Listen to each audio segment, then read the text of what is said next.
मित्रों नमस्कार। भारत माता की जय, वंदे मातरम, जय श्री राम। मित्रों मैं दिलीप पांडे, स्वागत है आपका मेरे YouTube चैनल में। और अपना वीडियो शुरू करने से पहले हमेशा की तरह मेरा आपसे अनुरोध है कि आप हमारे इस वीडियो को लाइक करें, वीडियो को शेयर करें, चैनल को सब्सक्राइब करें। और अगर आप हमारे इस YouTube चैनल को ज्वाइन भी करेंगे, जो ज्वाइन बटन है अगर वहाँ पे आप क्लिक करेंगे तो इससे हमें एक मदद भी मिलेगी। तो आइए शुरू करते हैं आज का अपना ये कार्यक्रम। तो आज मित्रों हम कई विषयों पर आपसे बात करने वाले हैं। दो घटनाएं तो उत्तर प्रदेश में हुई हैं और महाराष्ट्र के नासिक में तो एक बहुत बड़ी घटना हुई है। और इस विषय में तो मैं आपसे बहुत ही विशेष आज संवाद करूंगा। लेकिन सबसे पहले आज यूपी चलते हैं और यूपी में आज हम बात करेंगे। वैसे तो आज मेरठ से भी बड़ी खबर है। यूपी के अंदर मेरठ में एक शास्त्री नगर इलाका है और वहाँ पर लगभग व्यापारियों की 40 दुकानों को तोड़ दिया गया। 44 दुकानों को बुलडोजर से तोड़ दिया गया। बहुत वहाँ पे ज़्यादा गुस्सा है व्यापारियों के बीच में। हमने जब पूरे मामले की पड़ताल करी तो जानकारी ये मिली कि इसमें सुप्रीम कोर्ट का कुछ आदेश था और इसकी वजह से प्रशासन जो था वो मजबूर था वहाँ पे। लेकिन व्यापारियों का बहुत बड़ा नुकसान हुआ है और उसकी भरपाई कर पाना इतना आसान नहीं होगा। आप जानते हैं कि बीजेपी तो व्यापारियों की पार्टी कही जाती है, उसको सब व्यापारी लोग वोट करते हैं। तो ऐसी स्थिति में तो गुस्सा आप जानते हैं कितना खतरनाक हो सकता है। तो एक तो ये आप मेरठ से एक बड़ा समाचार आ रहा है जो मैंने आपको बताया। लेकिन आज बड़ा दिलचस्प समाचार जो है वो आया है अयोध्या से। अयोध्या में श्री राम जन्मभूमि का जो मंदिर है, प्रणाम करता हूँ यहीं से एक बार भगवान राम को, भगवान रामलला को। जब भी वहाँ पे जाता हूँ तो बिल्कुल अपना शीश रखता हूँ, दंडवत होता हूँ। और वहाँ पे जो ऊर्जा है उस ऊर्जा की कोई तुलना ही नहीं कर सकते कहीं से। आप लोग ज़रूर जाइए अगर नहीं गए हैं तो रामलला का जो मंदिर है उस मंदिर को लेकर के आज कुछ तस्वीरें पूरे देश के अंदर वायरल हुई हैं। मैं आपको तस्वीर दिखा भी रहा हूँ, यहाँ पे आप देख सकते हैं। और उस तस्वीर को देख करके लोगों के मन में काफ़ी नाराज़गी है। लोग काफ़ी नाराज़ हो रहे हैं। अब नाराज़ क्यों हो रहे हैं पहले तो आप जरा देखिए। आप देख ही रहे होंगे, एक फ़ोटो में आपको नज़र आ रहा है कि एक वहाँ पे एक दीपक जैसा कुछ जल रहा है। जैसे आपने देखा होगा कि पहले इंडिया गेट पर एक वो अमर जवान ज्योति जलती थी, तो जो अनवरत लगातार जलती रहती थी हमेशा।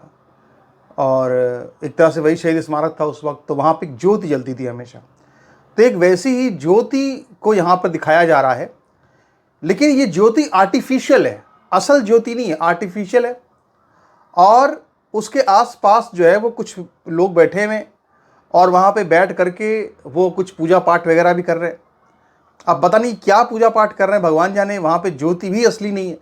तो अभी ये जब तस्वीरें वायरल हुई तो लोगों के अंदर बहुत ही ज़्यादा गुस्सा हुआ और लोगों ने तरह तरह से 50 तरह की बातें करना शुरू कर दी।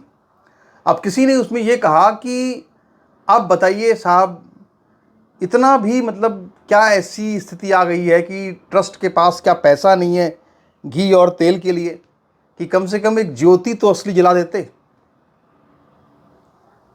भाई उन लोगों से हम कहना चाहते हैं कि दरअसल जो ट्रस्ट है ना, समझी नहीं बात को। जो ट्रस्ट है वो हिंदुओं के स्वास्थ्य को लेकर बहुत चिंतित है। उसको ये लग रहा है कि कहीं ऐसा ना हो कि अगर कोई हिंदू जो है वो दर्शन करने के लिए आए तो वो वहाँ पे जब ज्योत जल रही हो तो उस ज्योत को जलते हुए देख करके उससे कोई धुआं निकल रहा हो तो ऐसा ना हो कहीं उनको अस्थमा हो जाए, कहीं उनको दमा हो जाए, कहीं उनको खांसी ना हो जाए। अब बहुत से लोग कह रहे हैं कि नहीं साहब ये फेक हिंदू है। जैसे ये फ्लेम ज्योति फेक है वैसे ही ये जो हिंदू जिन्होंने ये काम किया है वो भी फेक है। तो यहाँ पे फेक हिंदू वाली बात नहीं है। दरअसल जो हमारे ये ट्रस्ट वाले हैं ये तो बड़े हिंदू भक्त हैं।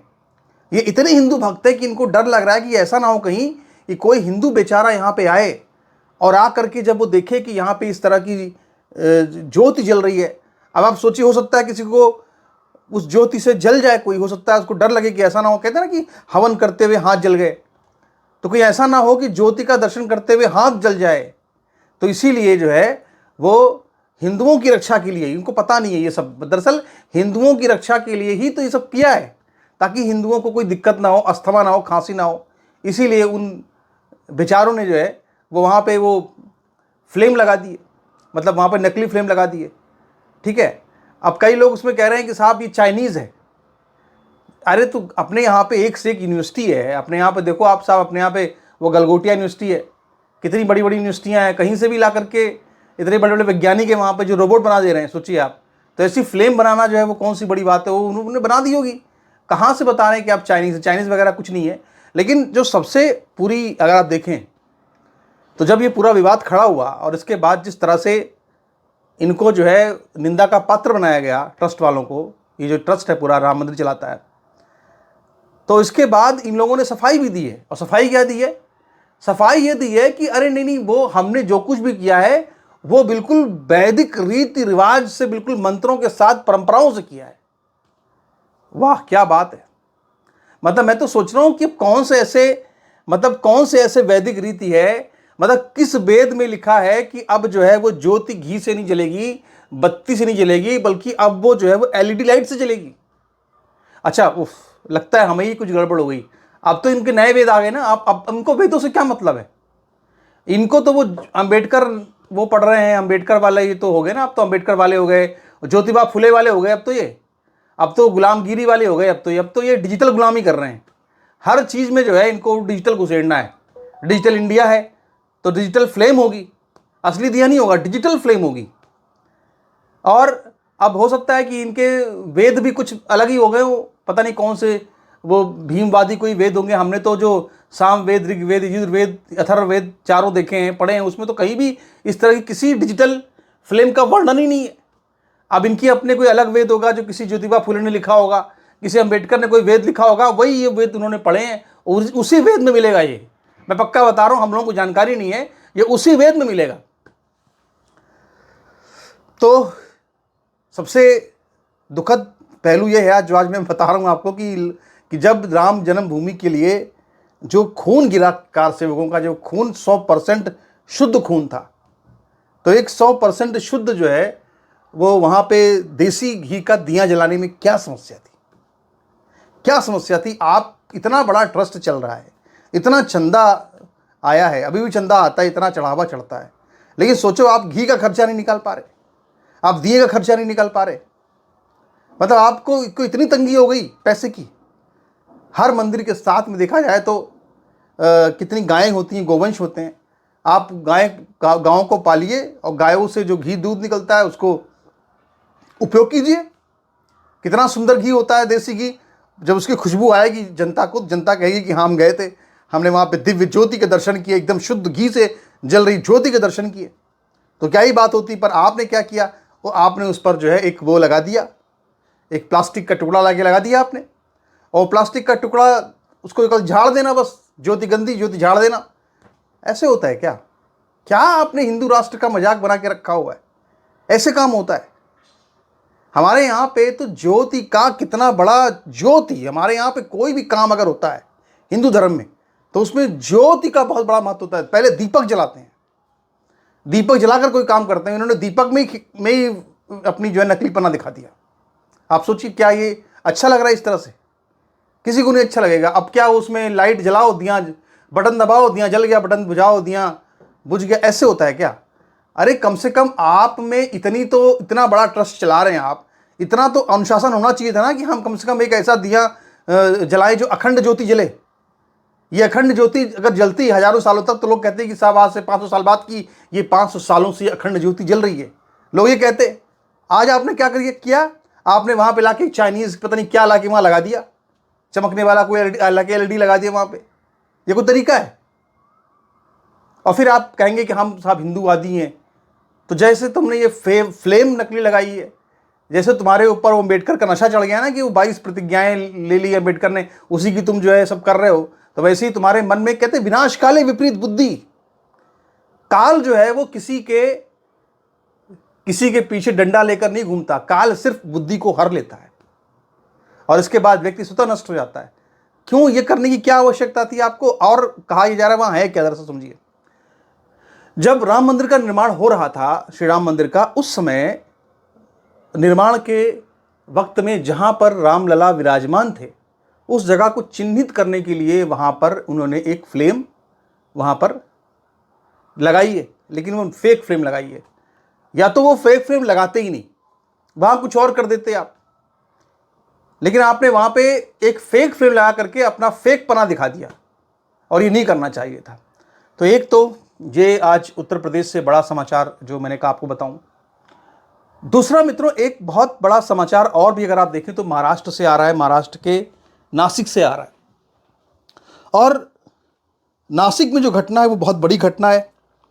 ये बहुत बड़ी घटना इसलिए है क्योंकि बड़ी घटना क्या है, हम लोग तो सब जानते ही हैं, कॉरपोरेट में काम किया हुआ है तो वहाँ पे कल्चर क्या होता है हमको सब पता ही है। और जहाँ पर भी कॉरपोरेट में कहीं पर अगर 4 मुसलमान साथ में काम करते हैं तो वो रैकेट बना कर ही रहते हैं। और अगर कहीं उनका कोई बीच से कोई आदमी अगर अधिकारी बन जाए या कोई अफसर बन जाए या बॉस बन जाए या मैनेजर बन जाए तो आप समझ लीजिए कि फिर वहाँ पे जिहाद का नंगा नाच होता है। किसी भी कॉरपोरेट में हो आप, मैं जानता हूँ। लेकिन ये हिंदू तो जानता नहीं है। हिंदू क्या करता है कि अपने खरगोश जैसी बेटियों को भेड़ियों के बीच भेज देता है कि जाओ जाके नौकरी करो। लालच में इतना डूबा हुआ हिंदू है आज की डेट में। अब खबर क्या है आप जान लीजिए। खबर ये है कि महाराष्ट्र के नासिक में टीसीएस जो कंपनी, बड़ी मशहूर कंपनी है, उस कंपनी में कहा जा रहा है, क्योंकि अभी तो वैसे 8 एफआईआर दर्ज हुई है, यानी 8 हिंदू लड़कियों ने वहाँ पे मुसलमानों के ऊपर एफआईआर दर्ज कराई है जो उसी ऑफिस में काम कर रहे थे और जो उनका यौन शोषण कर रहे थे, उन पे गोमांस खिलाने का आरोप लगा रहे, गोमांस खिलाना चाह रहे थे, उनको नमाज पढ़वा रहे थे, उनके साथ शारीरिक संबंध बना रहे थे, उनका यौन शोषण कर रहे थे। और ये सब जो कुछ भी वो लोग कर रहे थे वो सारे के सारे लोग वहाँ मुसलमान थे।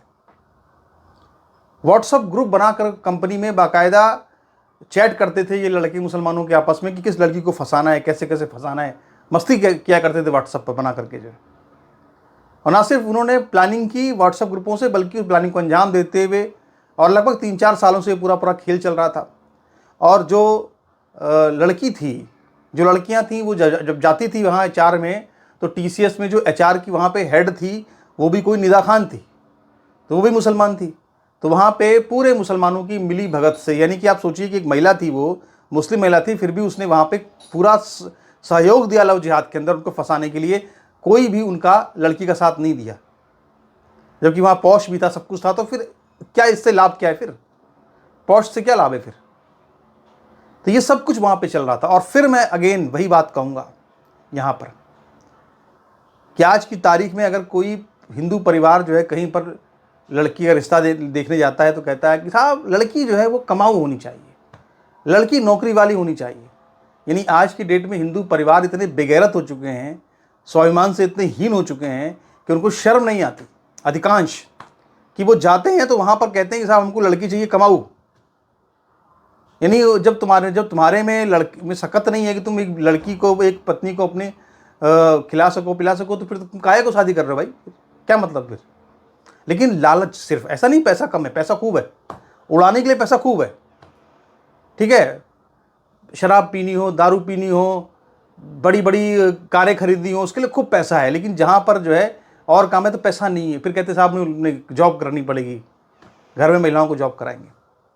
अधिकांशतः लव जिहाद के जितने मामले सामने आते हैं उसमें मूल जो वजह होती है वो हिंदुओं का लालच होता है, जिसमें कि वो हिंदू स्त्रियों की कमाई से अयाशी करना चाहते हैं या अपनी कमाई से अपना काम निकालना चाहते हैं, खुद काम नहीं करना चाहते।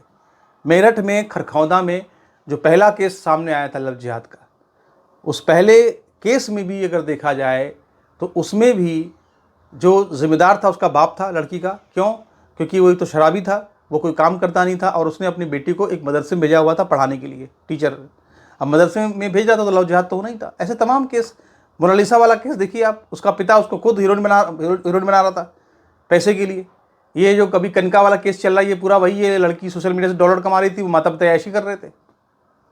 तो अगर लव जिहाद की समस्या से आप बचना चाहते हैं, मुक्त होना चाहते हैं, तो औरत की कमाई, महिला की कमाई, स्त्री की कमाई, स्त्री धन की कमाई का मोह अपने मन से बिल्कुल निकाल दीजिए। रूखी सूखी खाओ, इज्जत से रहो। ये बेइज्जती की जो रबड़ी मलाई है, ये आखिर में बहुत तकलीफ़ देती है। यही छोटा सा संदेश है मेरा इस खबर को लेकर के। और बात वही फिर से है जो समझनी पड़ेगी कि हिंदू हर तरह की इन सब चीज़ों को इग्नोर करता रहता है लगातार, अभी भी लगातार इग्नोर कर रहा है। वो उसके सामने वो दिखता है कि चीज़ें घट रही हैं मगर वो इग्नोर करता है। और यहाँ पे शाबाशी देनी होगी उन 7 पुलिसकर्मियों को, महिला पुलिसकर्मियों को, जो बाकायदा वहाँ पे जॉब के लिए गई, जॉब के लिए जा करके उन्होंने अंदर घुसी वहाँ पे उस कंपनी में, और अंदर घुस करके उन्होंने बाकायदा सबूत इकट्ठे किए और उसके बाद जाके पूरा भंडा फोड़ा वहाँ पे। जिस तरह का पूरा एक जिहाद का रैकेट चल रहा था, हिंदू लड़कियों को फंसाने का, उनके वीडियो बनाने का, उनको ब्लैकमेल करने का। और अगर मेरे इस वीडियो को जितने भी लोग सुन रहे हैं जो कि हिंदू हैं, कहीं अधिकारी हैं, कहीं बॉस हैं, कहीं अफसर हैं, तो कृपया इस तरह के जिहादी तत्वों को अपने दफ्तर में घुसेड़ने के पहले 100 बार सोचिए, 100 बार सोचिए। आपकी एक गलती पता नहीं कितनी लड़कियों की ज़िंदगी बर्बाद कर सकती है, इसको ध्यान में रखिएगा हमेशा। तो मित्रों, फिर एक बार आपसे मेरी रिक्वेस्ट है कि आप हमारे यूट्यूब चैनल को जरूर ज्वाइन भी कीजिए, सब्सक्राइब तो कीजिए ही, और साथ ही वीडियो को लाइक कीजिए, वीडियो को शेयर कीजिए और चैनल को सब्सक्राइब कीजिए। नमस्कार, धन्यवाद।